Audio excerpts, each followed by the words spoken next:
Oh, you smell that? It's Monday. Oh my God, what is that? It stinks. It stinks like macabre. Fucking lamest thing Oh ever. yeah. Oh yeah. Do you smell what the scones is cooking? Hey guys. They sure fucking do. Guys, it's Monday Morning Macabre on a very special Mother's Day Monday morning macabre. Ooh, we're doing a little Mother's Monday. Well, yeah, because the Patreon, the Patramommies got their Patramommy Hottie Mommy episode. They got part one of a 2-part Patreon. They got part one of a 2-part Casey Anthony episode. So I figured, hey, let's repeat the exact same episode here. We're gonna just put it. And 3, 2, 1, here we go. No, I wanted to make sure that the normies, as they're called. I don't think you should call them that. I'm gonna call them the normies. They love it. They eat it up like a bunch of dogs. It's not disrespectful. I wanted to make sure you guys got your own Mother's Day episode. So here we are celebrating. Don't stop, get it. Mommers.comers, the Mommy Day episodes. I hope everyone's week has been stellar. Scones, has your week been stellar? Did you had a good Mommy Day? I remember discussing this on Patreon, I believe. Oh yeah, I saw Mama Scones. She's doing great. Yeah. I had a blueberry muffin and ooh. So went to blueberry breakfast. or a blueberry, because that would be one hell imagine? of a muffin. I can't. I literally can't even. It was a blueberry muffin with cream cheese filling, and then I stayed long enough that lunch came around, and my mom made her lasagna, which is one of my favorite things she makes. And I was like, "Ooh, you stayed with mommy to lunchies." Oh yeah, is what I mean. Oh yeah, gotta. You gotta. It was a double meal extravaganza. Staying with mommy to lunchies, yeah, it's a double meal mommy time. And if you're not staying for the double mommy meal time, you're a bad son. You're a bad son or daughter. Unless, you have an estranged relationship with your mums. In which case, hey. Or if you drowned in a lake and then your mom killed a bunch of teenagers. Or if you drown in a lake. Yeah. That became a Jason reference, but at first I was very confused. You thought I thought you were just like, or if you drown in a fucking lake. Scary specific. You normie dog. Or if you died in a car crash over on Simmons Lane. All that was found of you was a hook hand. That would be sick. Dude, Big Time Rush. Let's talk about them. Nobody is talking about these guys. That was that a Disney or a Nickelodeon show? That was Nickelodeon. And I remember because one of the guys was in they had a celebrity Big Brother where one of the dudes in Big Time Rush was in the house. To give you an idea of the level of celebrity that we're dealing with here. Well, that was when they those big corporations understood that you got the double dippy monies if you made a TV show where the person was also a musician or something. Yeah, you can get the royalties from the music and the video. Yeah. It's just all a big machine. And ooh, did we eat it up? The Big Brother thing, they're all introducing each other at the start of the season. He's like, "Hi, I'm so-and-so from," you probably know me from. Which one was it? I don't remember. I don't know any of their names. But he's like, "I was in Big Time Rush," and every single person was like, "What is that?" Was he the bad boy or the party dude? He might have been the sensitive one or the smart guy. I don't know, to be honest. I picture they just were the Ninja Turtles. In terms of personalities.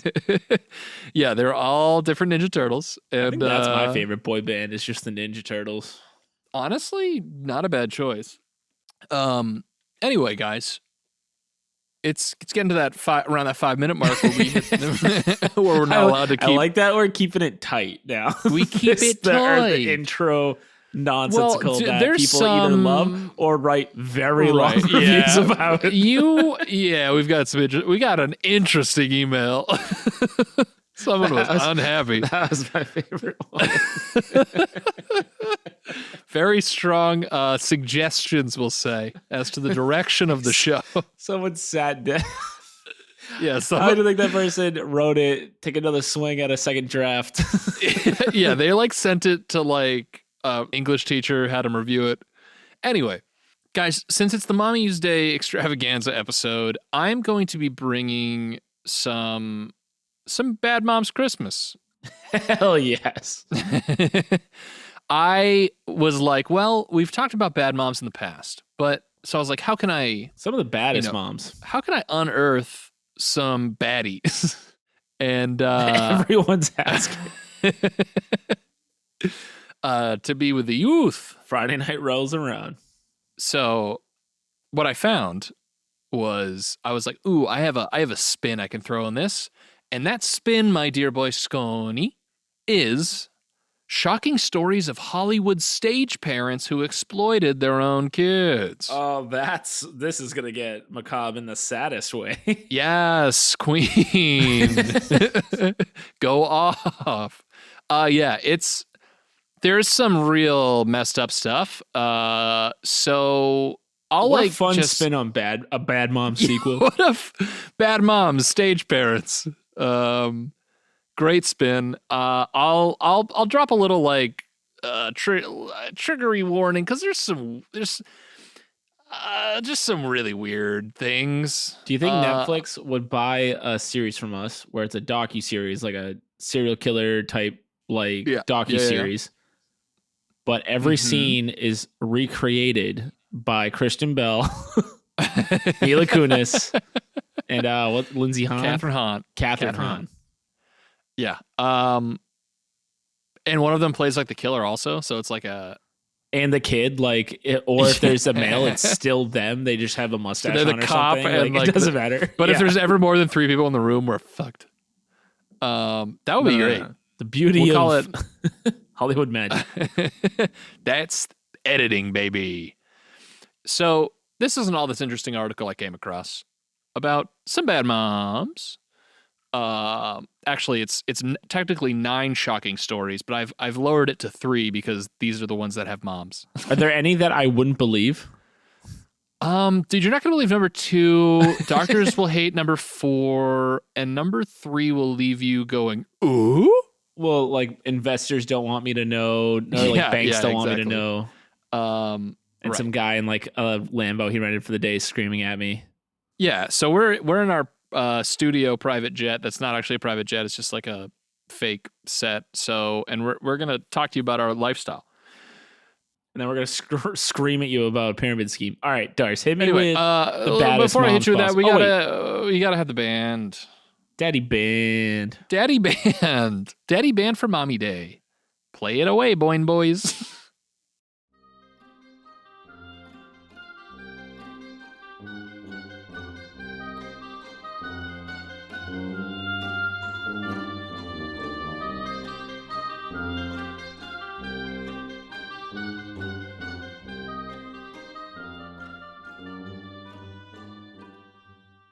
I meant to say Bone Boys. No, I like Boing Boys. Boing Boys. It's like Boy and Bones. The listeners together. are like, whoa, these guys are exotic.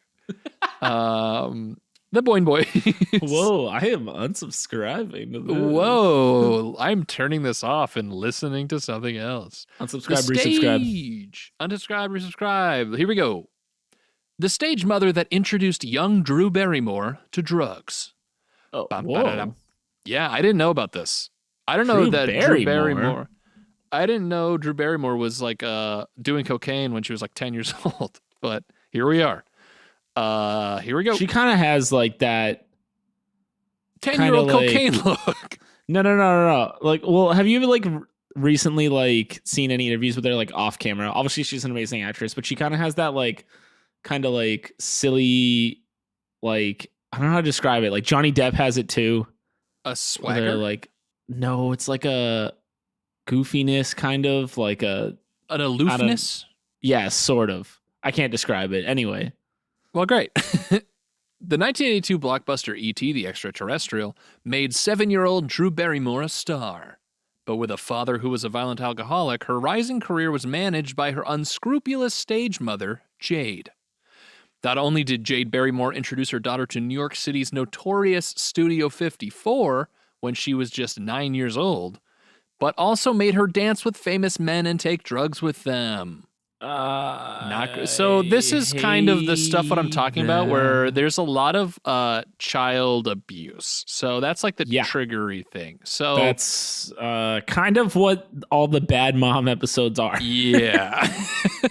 But this one's about the stars you love. The next one is like kind of the worst. Did you have kind of a crush on Drew Barrymore and Donnie Darko?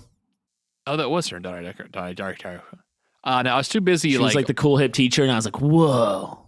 Yes. I was like, whoa, Drew Barrymore's. Hello there. Whoa, this movie makes no sense. I was like, man, what time are we in? This is like Lost Season 6 I'm on right now. Oh, you still watching that? I'm almost done, dude. I'm like 4 episodes into Season 6, but before we get off topic, Drew Barrymore later recalled how her mom took her on nightly outings with her adult friends for 5 nights a week for a year. The child star began describing herself as a, quote, party girl and dabbled in cocaine and alcohol in adult clubs across Hollywood. Who are the bouncers? Yeah, there's a lot of people who could have been more responsible. If I had a friend who just showed like, up with, I love DT, right this way. Yeah, if I had a friend who showed up with a 9-year-old daughter and was like, let's do drugs, I'd be like, you need to go home. Like, you can't, that's not what this is. She's 9. She's saying, quote, I had a mom, but she was more like my best friend, said Barrymore. I don't think a good best friend would do that either. That's true, yeah. If my best friend was 9 years old and trying to do cocaine, I'd be like, first of all, I need older friends. But secondly, drop that cocaine. She was like, do you want to go to school and get bullied all day? Or do you want to go to Studio 54? And I was like, yes, when you absolutely. put it that way. Yeah, that's a weird... Do I want to party or do I want to get bullied? Right. So Barrymore's mother didn't mind her pouring Baileys over her ice cream, and the child star became a daily cocaine user at the age of 12. Dude, what do you think, like, her brain development, like... I mean, obviously she's fine. She's like a normal adult, but what do you think, like, I can't imagine. The CAT scan looks like after doing coke at 12? Coke at 12 CAT scan is... I'm Studio securing 54, that... Coke at 12 CAT scan. Securing that Twitter handle right now. At age 13, Barrymore tried to kill herself by slitting her wrists. In my God. I didn't know that. I didn't know that either. These are the things I'm talking about. In 1988, her mother had her institutionalized. Seems kind of bad parenting.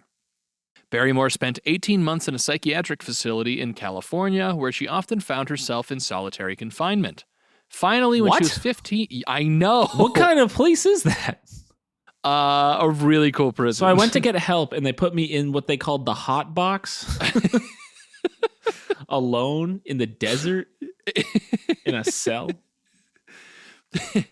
When she was 15, she filed for emancipation from her stage mother. Good. At 16, Barrymore found herself cleaning toilets for cash with a career that seemed irreparably damaged, but she found roles and revived her reputation and eventually started her own production company. Her father died in 2004, and Barrymore said that her and her mother do speak these days. Barrymore has had children of her own since and plans to give them a very different childhood from her own. She says, quote, I knew I would not repeat the mistakes of my parents. I knew I would never do that to a kid. I wouldn't not be there or put them in too adult circumstances. I would never have children unless I was incredibly stable and willing to put them first. Good. So...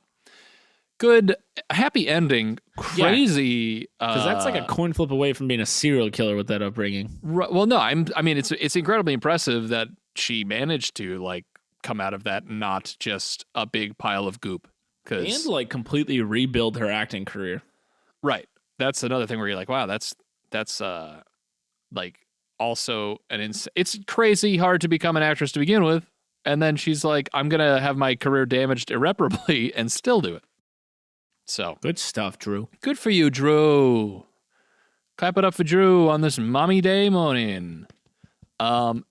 Next up, and this is the one that is super weird, and the doctors hate him. Doctors hate this, and I also hate this.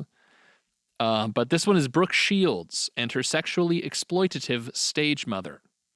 So just from that title, you probably are like, oh, yeah, it's kind of insane.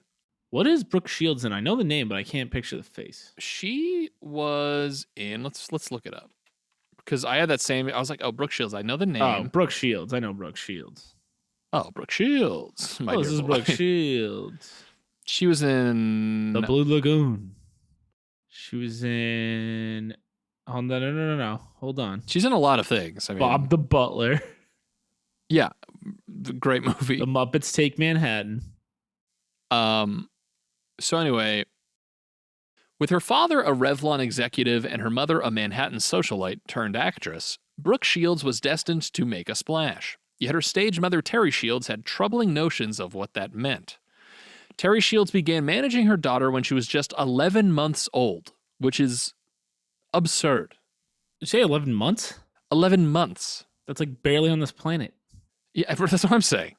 Like, how do you even do, like, what is your X factor? I don't understand. Shakespeare mostly. Oh, true. Her first gig was like a a nativity play, maybe, as baby Jesus. I don't know. Her first gig was a model for Ivory Soap, but the real trouble started with a $450 Playboy shoot that featured 10-year-old Shields naked, which is insane. Wait, that's what? So I know there's so How many. Did Playboy not? What? I know.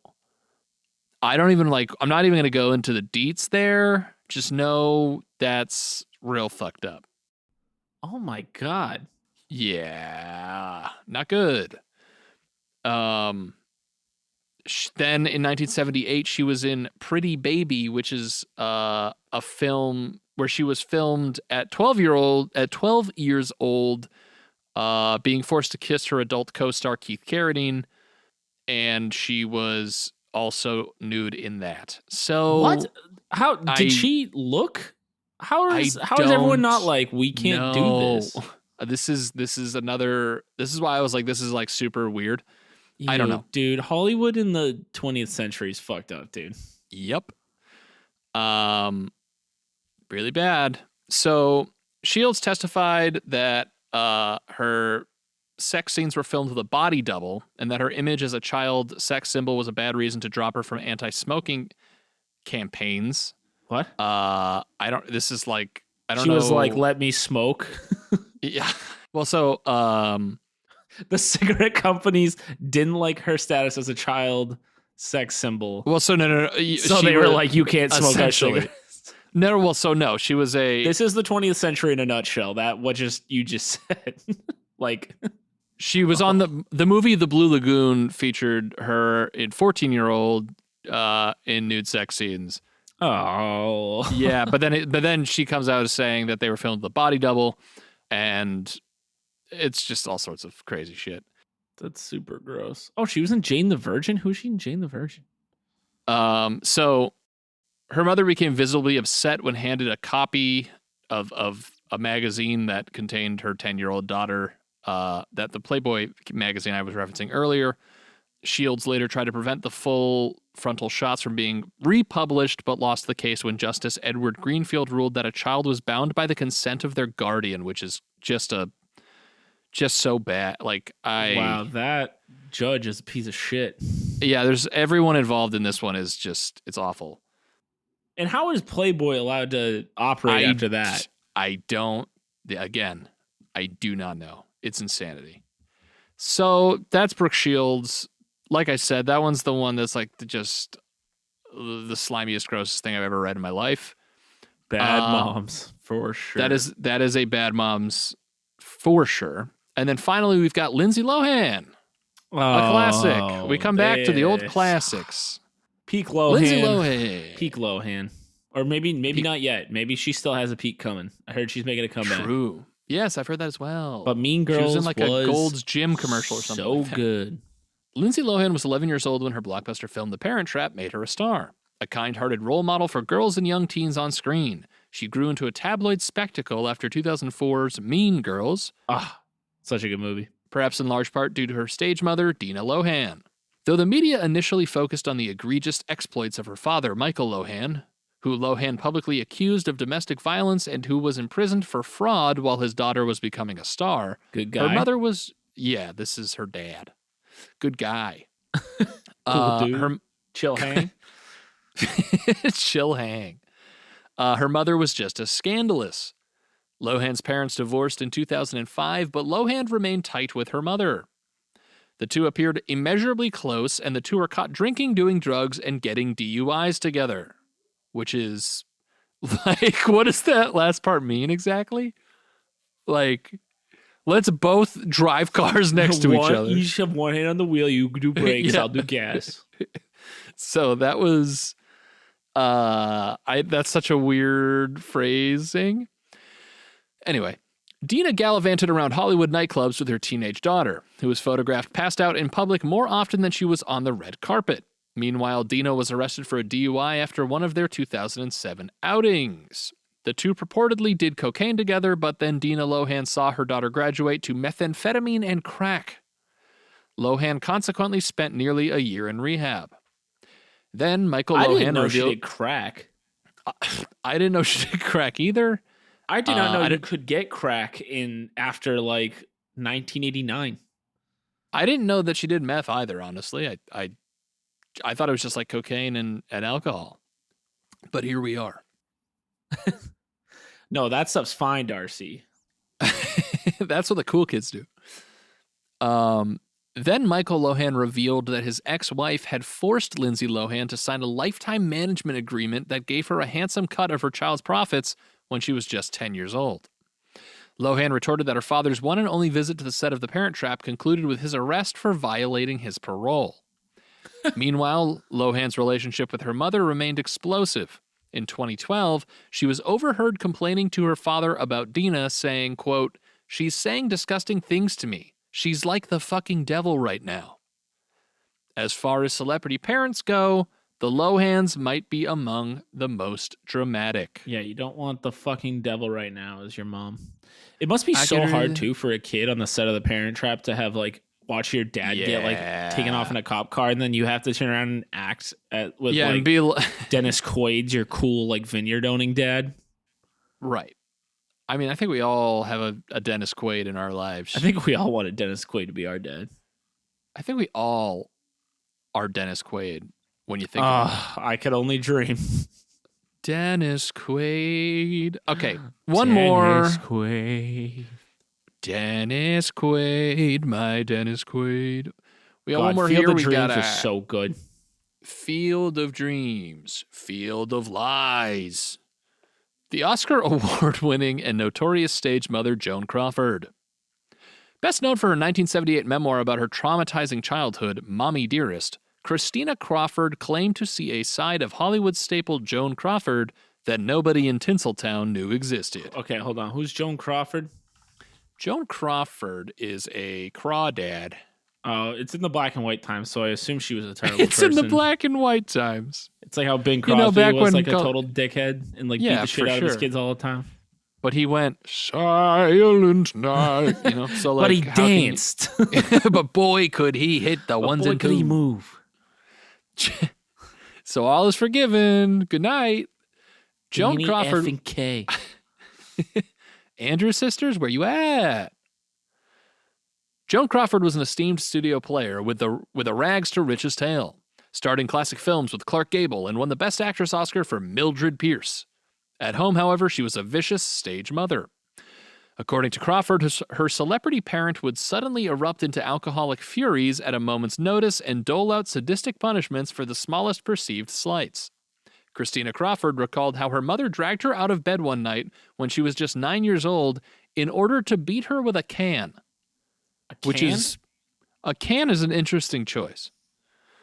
Don't get a lot of swing on it. Got to get that 1-inch punch type deal. When she was 13, Crawford said her mother grabbed her by the throat, punched her in the face, and slammed her against the wall. Oh my God. Yeah. You never forget that. You know, it's like some fucked up, like, cyclical thing where Joan Crawford's, like, parents are probably horrible to her. Yep. You never forget that, said Crawford. It was up close and personal. She came this far from my face. You could see it in her eyes. You can see if someone is trying to kill you. It was the hypocrisy of it that was so difficult, she continued. People fantasized about who or what I was, that I was privileged, wealthy, Film star family life. I didn't have any of that. What my mother wanted was fans and puppies, not human beings. She was as close to being a totally manufactured human as I've ever met. Oh my God. That's a fucking drag her. Do it. God, receipts, please. Fuck Joan Crawford. Yo, I'll say it. We'll be the first podcast to say fuck Joan Crawford and Bing Crosby. Yo, fuck Bing Crawford and Joan Crosby. We switched them up. I liked it. After a string of romantic encounters in her youth with both men and women, Joan Crawford found herself unable to have children. A divorce with 4 That makes it sound like it's because she switched between men and women. Yeah, right. It sounds like we're like running a Christian like summer camp. A divorce with 4 ex-husbands, she decided to adopt children instead, which is how she found her daughter Christina.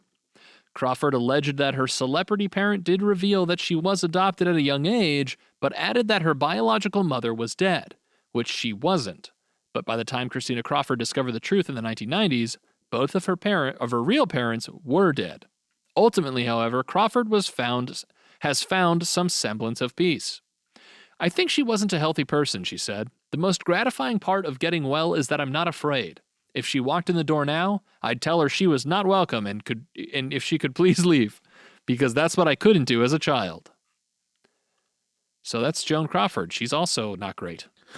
Well, celebrities. These are the kind of people that so great. Yeah. Yeah, when you have your if there is a hell. Yeah. I can't imagine just like subjecting if I was like, hey, my daughter's like a couple years old, better start like rigorously training her in like tap dance and singing and stuff. It's just like weird. It's so weird. It's crazy that, I mean, all of the daughters in this, they were all daughters, first of all, and they all had like kind of turned around their lives. Obviously, Lindsay Lohan getting addicted to crack is big thing to overcome, but all of them are seemingly on like, especially compared to some of the other moms we've talked to about. Yeah, we've talked to. If you're a mom, call in. We'll get you on the line. Call in. Are you a bad mom? Are you a bad mom? Give us a call. Give us a ring. Especially on Christmas. Yeah. So those are some bad Hollywood moms, and it's just gross. Like, listen, I'm gonna pull it out, Scones. What? I'm pulling it out. As a father. Oh, okay. No, that's a way different Mother's Day episode. Sure. As a father, I just can't imagine it. Yeah. Like, just love your kids. What's up with that? Why aren't they just loving their kids? Easy. It's just so crazy. I don't know. Just be nice people. Yeah, especially if your kid's like the breadwinner because they're like a actor. That's like, right. I'd be like, how many Dippin' Dots do you want? I'll get you all the Dippin' Dots. Dude. I've tapped into something. There'd be so many something deep within Dippin' Scones. Put him in the Red Sox hat. That'd just be a bathtub of Dippin' Dots. I want him in the helmet. Oh yeah, that'd be a sweet like minor league baseball team. Yeah, like a Paw Sox like Dippin' Dots. A Woo Sox, you mean? Oh yeah, they moved to Worsted. Native kids. If you're from Massachusetts, you're going, hey, I know that kid. Hey, I know they're not in Pawtucket no more. No, they're in Worcester, dude. Fucking Worsted. Fucking. So, that's some bad moms. Guys, I hope your Mother's Day is way better than what these bad moms do. Yeah, say hi to your mother for me. Say hi to your mother for me. In the words of the great Mark Wahlberg, say hi to your mother for me. And if you want to say hi to us, reach out on www.mondaymorningmacabre.com for Patreon merch, all that good stuff. Monday Morning Macabre on Instagram and MMMacabrePod on Twitter. And, beyond that, guys, I hope you have a good Mother's Day week and a good day. Goodbye. Boy.